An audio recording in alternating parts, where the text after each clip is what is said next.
Hello, everyone. David Kucher, Learning Coach at the Sasko River Center. Last week, Chris talked to you about taking care of yourself and organizing your household. Then Melissa talked to you about sensory exercises that you could do in your household. I'm here to talk to you about schedules and organization. This week is unbelievably simple.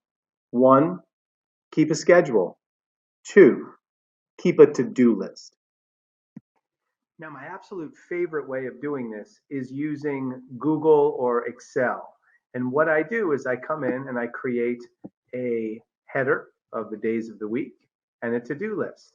And on the left-hand side, I put in all of the times. So I also always recommend go in and put in something fun that you want to do. So for example, in the morning, I go running. So the first thing I'm going to do is put in running, a workout.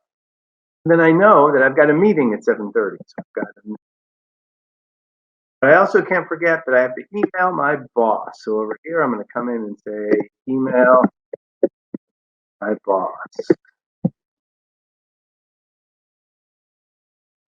But if you can't do that, don't worry about it.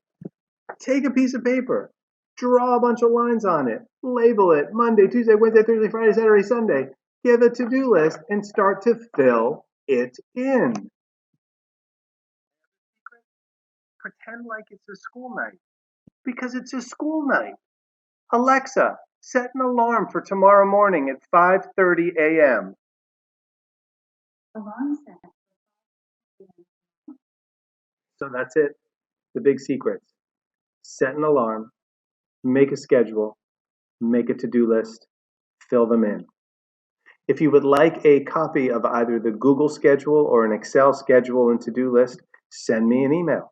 My email address is right there. Thank you.